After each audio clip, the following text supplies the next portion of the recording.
الحمد للہ وحدہ لا شریک لہ والصلاة والسلام علی من لا نبی بعدہ اما بعد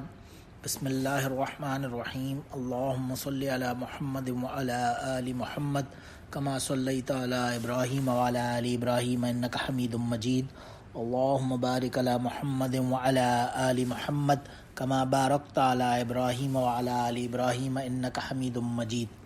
یہ ایک حدیث ہے حضرت ابو ہریرہ رضی اللہ عنہ سے۔ عن ابی ہریرہ رضی اللہ عنہ قال قال رسول اللہ صلی اللہ علیہ وسلم قال موسیٰ بن عمران علیہ السلام یا ربی من اعز عبادک عندک قال من اذا قدر غفر او کما قال علیہ الصلوۃ والسلام۔ اس حدیث میں حضرت ابو ہریرہ رضی اللہ عنہ روایت کر رہے ہیں کہ رسول اللہ صلی اللہ علیہ وسلم نے موسیٰ بن عمران علیہ الصلوۃ والسلام، جو ان کا پورا نام تھا غالباً موسیٰ علیہ الصلوۃ والسلام کا، ان کے حوالے سے ایک روایت بیان کی رسول اللہ صلی اللہ علیہ وسلم نے حضرت ابو ہریرہ رضی اللہ عنہ کو، کہ انہوں نے ایک مرتبہ حضرت موسیٰ علیہ السلام نے اللہ سبحانہ و تعالیٰ سے پوچھا یا رب من اعز عبادک عندک، آپ کے لوگوں میں سب سے زیادہ عزت والا آپ کے نزدیک کون ہے؟ من اعز عبادک، آپ کی سب سے زیادہ عزت والا آپ کے لوگوں میں کون ہے؟ عندک، آپ کے نزدیک۔ اس پر اللہ سبحانہ و تعالیٰ نے فرمایا قال من اذا قدر غفر، کہ میرے نزدیک سب سے زیادہ عزت والا وہ بندہ ہے جو قدرت رکھنے کے باوجود، یعنی اس کے پاس اتھارٹی ہو، پاور ہو، لیکن اس کے باوجود وہ دوسروں کو معاف کر دینے والا ہو۔ یعنی اگر وہ چاہے تو وہ بدلہ لے سکتا ہو اور پورا انتقام لے سکتا ہو، یا جو کچھ بھی کسی نے اس کے ساتھ اس کو کوئی او کرتا ہو، کوئی زیادتی کی ہو، یا whatever it is that اس چیز کا وہ اس بندے سے بدلہ لے سکتا ہو، یا کسی بندے کو ٹورمنٹ کر سکتا ہو یا سزا دے سکتا ہو، اس کے پاس یہ پاور ہو، اتھارٹی ہو، لیکن وہ کرنے کے باوجود بھی وہ کیا کرتا ہو؟ اذا قدر، وہ اس کے پاس قدرت تو ہو لیکن غفر، وہ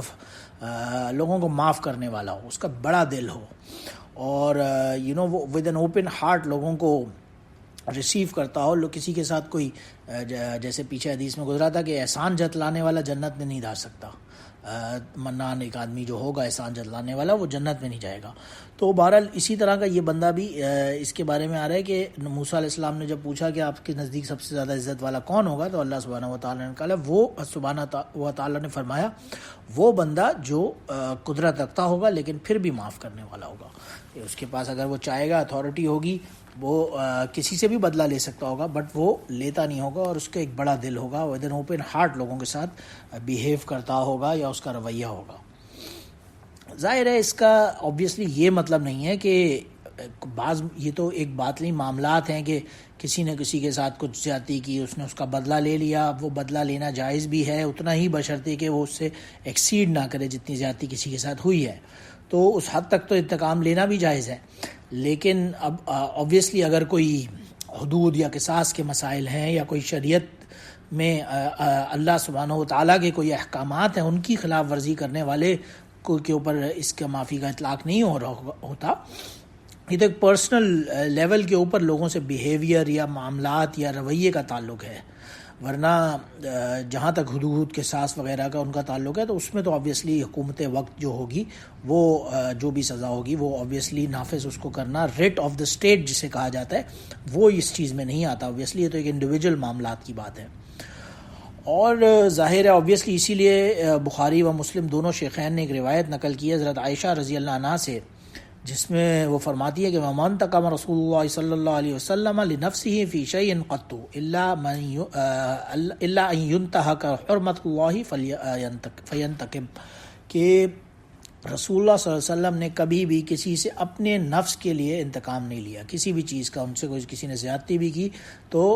لشیء فی شیء قط، کبھی بھی انہوں نے کسی سے اپنا ذاتی انتقام نہیں لیا، اپنی پرسنل گرج یا پرسنل عداوت یا پرسنل بغض یا کینہ یا حسد یا حرص کسی سے نہیں رکھا۔ کوئی بھی کسی نے زیادتی بھی اگر کر بھی دی، فار ایگزامپل کسی نے رسول اللہ صلی اللہ علیہ وسلم کے ساتھ، تو انہوں نے اپنی ذات کا کبھی بدلہ نہیں لیا۔ ہاں آف کورس الا ينتهك حرمت اللہ فینتقم، کہ اگر کوئی اللہ کی جو حرمت اللہ ہیں، جو اللہ کی حدود ہیں، اللہ کی باؤنڈریز ہیں شریعت کی، ان کو جب کوئی توڑتا تھا تو فینتقم، پھر وہ اس کو قائم کرتے تھے، اور جو بھی ریٹ آف دا اسٹیٹ ہے اسے اسٹیبلش کرتے تھے۔ آبویسلی ایک مشہور واقعہ کہ وہ ایک کسی بڑے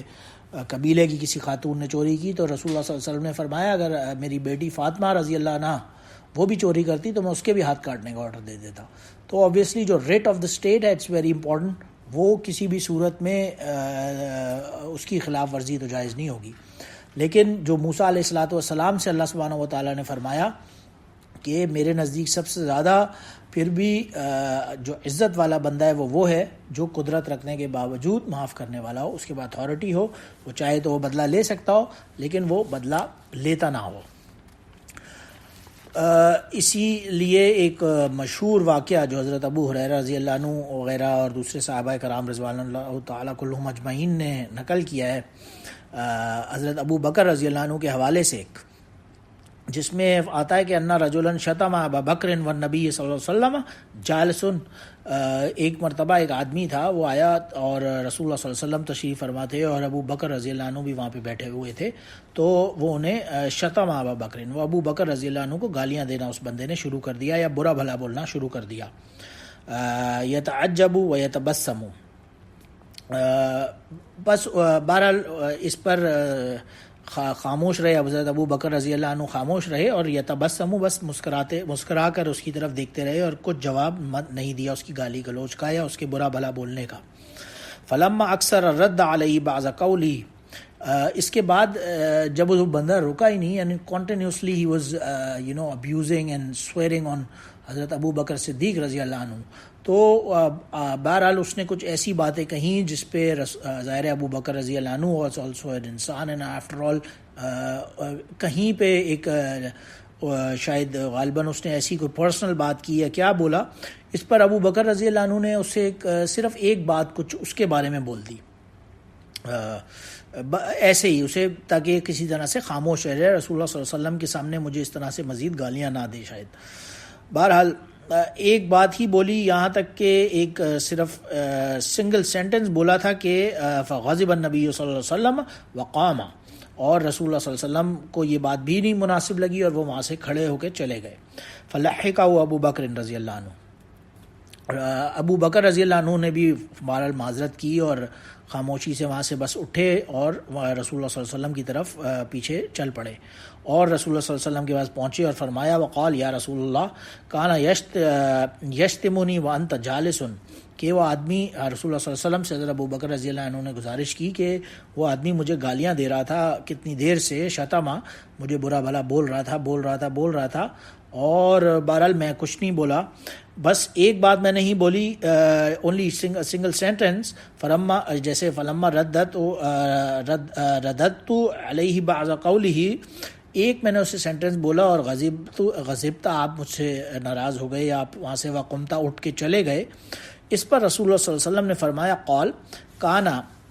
معک ملک یرد علیہ،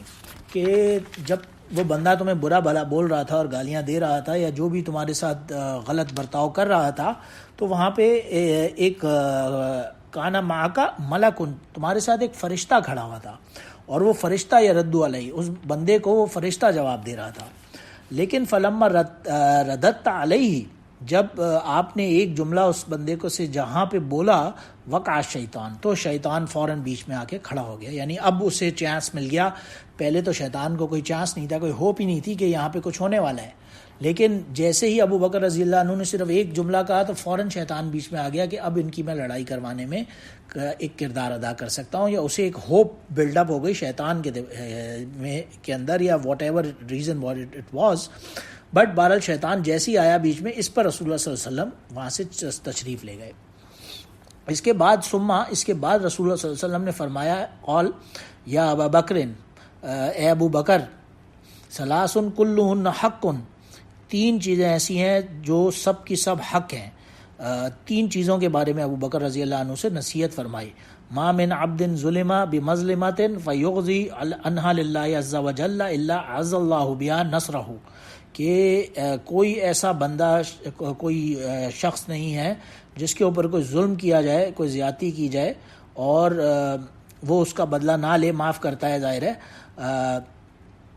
تو فیغضی عنہا للہ عز وجل الا عز اللہ بہا نصرہ، تو جو بندہ بھی درگزر کرتا ہے تو اللہ سبحانہ و تعالیٰ اس کے بدلے میں اس کی بھرپور مدد فرماتے ہیں. یہی مطلب یعنی فرشتوں کے ذریعے سے ہر فارم میں اس سے اللہ کی برکتیں اور رحمتیں اس بندے پر نازل ہوتی ہیں. جس بندے پر بھی ظلم کیا جاتا ہے آٹومیٹکلی اللہ سبحانہ و تعالیٰ اس کی مدد فرماتے ہیں. دوسرا فرمایا رسول اللہ صلی اللہ علیہ وسلم نے وما فتح رجل باب عطیۃ یرید بما صلۃ الا زاد اللہ بها کثرۃ، کہ جو بندہ بھی دینے کا چیریٹی کا ڈونیشن کا دروازہ کھولتا ہے اللہ سبحانہ و تعالیٰ اس کی رزق میں برکتیں عطا فرماتے ہیں اور اسے مزید ایمپل رزق عطا فرماتے ہیں، اور اس کی زاد اللہ بہا کثرت، اس کے پاس وافر مقدار میں ایمپل چیزیں ہونا شروع آٹومیٹکلی ہو جاتی ہیں، کاز ایک کے بدلے 10 اور پھر 700 کے گنا ان ریٹرن اسے چیزیں ملنا شروع ہو جاتی ہیں. اور تھرڈ اس بندے کے بارے میں فرمایا وما فتح رجل باب مسألۃ یرید بها کثرۃ الا زاد اللہ بها قلۃ، کہ کوئی بندہ جو مانگنے پر اپنے آپ کو خود فورس کر لیتا ہے کسی بھی فارم میں، باوجود اس کے کہ اس کے پاس ایمپل یا کچھ نہ کچھ کھانے پینے کا اپنا سامان یا پیسہ مال ہو اور اس کی ضرورتیں پوری ہو رہی ہیں، لیکن وہ اس کے باوجود اب مجبور نہیں ہے، لیکن پھر بھی کسی کے سامنے ہاتھ پھیلاتا ہے تو اللہ تعالیٰ اس کے لیے مزید قلت پیدا کر دیتے ہیں. یعنی وہ بندہ ہے، اسے کوئی مجبوری نہیں ہے، ہی از ناٹ ڈیسپریٹ انف کہ وہ بھیک مانگنے پہ مجبور ہو، لیکن وہ پھر بھی مانگنا شروع کر دے، بات پہ کسی سے ہوپس اینڈ امیدیں لگانا لوگوں سے دنیا کے بارے میں، کسی بھائی فلاں منسٹر میرا کوئی کام کرا دے، اس کے آگے ہاتھ جوڑ لیے، یا فلاں کوئی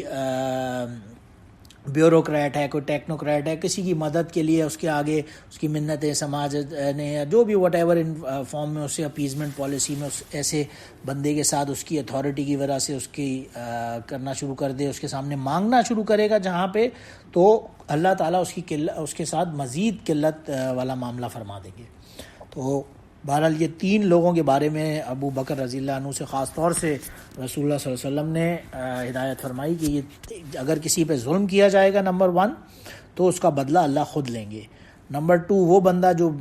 دینے میں، چیریٹی میں، پیسہ لوگوں میں صدقہ خیرات وغیرہ کرنے میں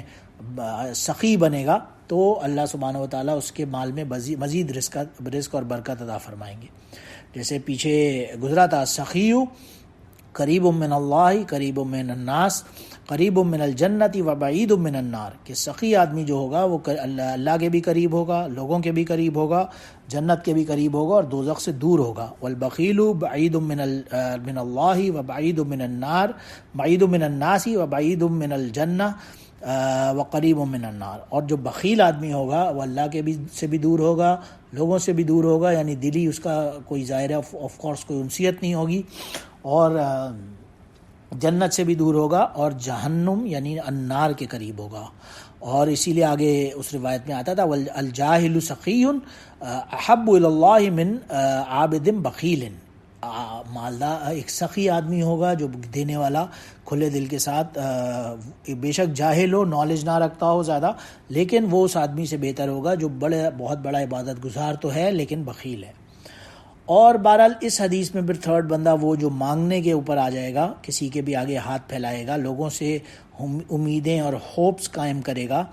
اس بندے کے ساتھ بھی اللہ اس کی قلت میں مزید اضافہ کر کے معاملہ فرمائیں گے، اور یہ نہیں ہوگا کہ اس سے جان چھوڑ جائے گی. اور آبویسلی اگر ہم دیکھیں بھی آج کل کے زمانے میں بھی ایسے ہی ہوتا ہے، کوئی بندہ ظلم کرتا ہے، اس کو آج کل کے زمانے میں کارما کہا جائے گا، کہ جیسا کرو گے ویسا بھرو گے جیسے کہا جاتا ہے. تو کسی کے ساتھ آج کسی نے ظلم کر لیا اپنی پاور میں، اپنی طاقت کی وجہ سے، اپنے جس بھی روب و دبدبے کی وجہ سے، اپنی اتھارٹی کی وجہ سے، لیکن اللہ سبحانہ و تعالیٰ پھر اس کا بدلہ، جو کمزور آدمی ہوتا ہے، مظلوم آدمی ہوتا ہے، اس کا اللہ سبحانہ و تعالیٰ خود بدلہ لیتے ہیں. اور بہرحال جو بندہ دیتا ہے اسے بظاہر ایسا لگ رہا ہوتا ہے مال تو نکل رہا ہے جیب سے، لیکن آبویسلی ایسا ہی دیکھا گیا ہے جو دینے والے لوگ ہوتے ہیں انہی کو اللہ اتنے ہی ان کے رزق میں برکتیں عطا فرماتے ہیں. اور جو بندہ پھر تھرڈ ظاہر ہے کسی کے آگے ہاتھ پھیلاتا ہے، کسی سے مانگتا ہے، آبویسلی اس کی دنیا میں بھی عزت کم ہوتی ہے، لوگ آٹومیٹکلی اسے جان چھڑانا چاہیں گے. ظاہر ہے ایک لمٹ تک کوئی بندہ ایک دفعہ کچھ مانگے گا، 2 دفعہ مانگے گا، تیسری دفعہ خود دینے والا بھی تنگ آ جائے گا کہ بھائی مجھے معاف کرو. صرف اللہ سبحانہ و تعالیٰ کی ذات وہ ہے جس سے جتنی مرتبہ مانگا جائے وہ اتنا ہی زیادہ خوش ہوتا ہے. تو ظاہر ہے اسی لیے فرمایا کہ ایسا بندہ جو دوسروں کے آگے ہاتھ پھیلاتا ہے مسئلۃ یرید بہا کثرۃ الا زاد اللہ بہا قلۃ، کہ وہی اپنا وہ فائدہ حاصل کرنے کے لیے کسی کے آگے ہاتھ پھیلائے گا بھی تو اللہ سبحانہ و تعالیٰ اس کی قلت میں مزید اضافہ فرما دیں گے۔ بہرحال تو اوور آل سمجھنے کی بات یہاں پہ یہی ہے کہ انتقام لینا یا بدلہ لینا یہ کوئی زیادہ ریکمینڈڈ چیز نہیں ہے اسلام میں، بلکہ ویسے بھی انسانیت کے اندر بھی اور سوشلی بھی اور ایتھیکلی بھی معاف کرنا اور دوسروں کے ساتھ اچھا برتاؤ کرنا اور انتقام نہ لینا آبویسلی ایسی چیزیں جو اس سے اس دنیا میں بھی عزت ملتی ہے انسان کو اور آخرت میں بھی عزت ملتی ہے۔ اور کہ اب بات سوچنے کی یہی ہے کہ انسان کتنا معاف کرے، کتنا غفور ہو، کتنا رحیم بننے کی کوشش کرے گا۔ آبویسلی ہر بندے کا اپنا اپنا معیار ہوگا، لیکن ہمارے لیے جو دی الٹیمیٹ معیار سیٹ کیا صحابہ کرام رضوان اللہ اجمعین کی زندگی کی صورت میں نبی کریم صلی اللہ علیہ وسلم نے، اگر ہم اسے دیکھتے ہیں تو ایک روایت ہے ترمذی شریف میں حضرت عبداللہ بن عمر رضی اللہ عنہ کی، قال جاء رجل النبی صلی اللہ علیہ وسلم فقال، کہ حضرت عبداللہ بن عمر رضی اللہ عنہ، یہ جو حضرت عمر بن خطاب رضی اللہ عنہ کے صاحبزادے ہیں، حضرت عبداللہ بن عمر رضی اللہ عنہ جنہیں امام المحدثین بھی کہا جاتا ہے، اور سنت کے صحیح معنوں میں جو عاشق تھے، جو صحیح نبی کریم صلی اللہ علیہ وسلم کی جو طریقہ کار تھا یا جو زندگی کا جو گزارنے کا جو وے تھا اس پہ چلنے کی سب سے ون آف دی موسٹ جانثاروں میں سے تھے، اور بہت ہی بڑے محدث اور فقیہ آدمی تھے۔ تو بہرحال یہ روایت کرتے ہیں کہ ایک آدمی نے رسول اللہ صلی اللہ علیہ وسلم سے ایک مرتبہ پوچھا، عرض کیا یا رسول اللہ کم اعفو عن الخادم، کہ میں اپنے خادم کو کتنی مرتبہ معاف کیا کروں۔ اس پر فصامت رسول اللہ عنہ رسول اللہ صلی اللہ علیہ وسلم اس پر خاموش رہے، فصامت عنہ نبی صلی اللہ علیہ وسلم۔ ثم اس کے بعد اس آدمی نے دوبارہ پوچھا، قال یا رسول اللہ کم اعفو عن الخادم، کہ میں اپنے خادم کو کتنی مرتبہ معاف کروں۔ اس پر پھر رسول اللہ صلی اللہ علیہ وسلم نے فرمایا، قال کل یوم 70 مرہ، کہ تم 70 مرتبہ اپنے خادم کو معاف کرو۔ اس حدیث میں نبی کریم صلی اللہ علیہ وسلم سے وہ آدمی نے پہلی مرتبہ جب پوچھا کہ میں اپنے خادم کو کتنی مرتبہ معاف کروں، آبویسلی اس کا مطلب یہی تھا کہ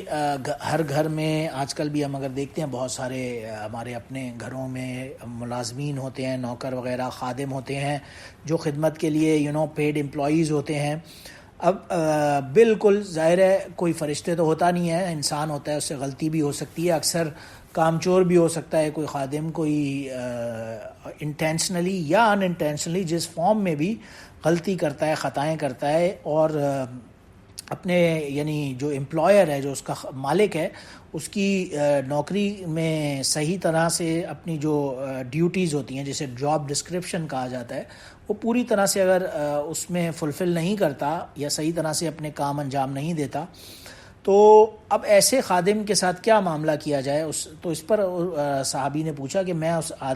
خادم کی غلطیوں کو کتنی مرتبہ معاف کروں؟ تو اس پر رسول اللہ صلی اللہ علیہ وسلم نے فرمایا تھا کل یوم 70 مرہ، ہر روز 70 مرتبہ معاف کرو۔ اب آبویسلی اگر ہم اسے بالکل لٹرل ٹرمز میں لیں گے یا اس کی اندر بالکل جو میننگ ہے اس کا ورڈز کا اس اعتبار سے دیکھیں گے تو 70 ٹائمز کا مطلب تو یہ ہوا approximately 24 hours a day which means رفلی تقریباً ہر گھنٹے میں اگر 3 سے 4 مرتبہ وہ خادم کو غلطی کرے اور وہ 3 سے 4 مرتبہ ایٹ لیسٹ منیمم معاف کر دی جائے تو جا کے یہ دن میں 70 کے قریب بنتی ہیں۔ اور آبویسلی کوئی خادم بھی ہوگا، ملازم بھی ہوگا، امپلائی بھی ہوگا، دن میں 2 4 5 دفعہ ایسی کوئی غلطی کر جائے گا یا انٹینشنلی بھی جان بوجھ کے بھی کام چوری کرے گا، لیکن 4 5 کاموں میں کر جائے گا۔ پورا دن اگر کوئی آبویسلی کام کرے گا ہی نہیں تو اس کو تو فوراً نکال دے گا آدمی اسے نوکری سے۔ اگر ایک دن میں 70 مرتبہ کا مطلب ہم اس طرح سے لٹرل فارمز میں لیتے ہیں تو وہ تو پھر بالکل ہم جیسے لوگ تو بالکل ہی امپاسبل ہو جائے گا کہ اس کے اوپر عمل کر سکیں۔ تو whatever is the exact meaning of this حدیث از، بٹ 70 دفعہ کہنے کا مطلب یہ ہے کہ بار بار ان کی جتنا ہو سکے ایک اسے وہ کہا جاتا ہے کہ مبالغے کی طور پر اس کی کوئی ہم حد مقرر نہیں کر سکتے. دیر از نو لمٹ ٹو اٹ. کوئی ایک خادم ہے وہ مثلا دن میں ایک آدھ دفعہ ہی اس سے کوئی غلطی ہو گئی تو انسان ویسے بھی معاف کر دیتا ہے اگر وہ دیکھ رہا ہے میرا کوئی ملازم ہے اور he is very sincere and dedicated اور اس سے واقعی کوئی غلطی ہوئی ہوگی جس کی وجہ سے یہ کام صحیح میرا نہیں ہوا, تو آبویسلی وہ تو انسان پروبیبلی ویسے بھی درگزر کرے گا. لیکن اصل ٹیسٹ اور پیشنس جو انسان کی ہوگی وہ تو تب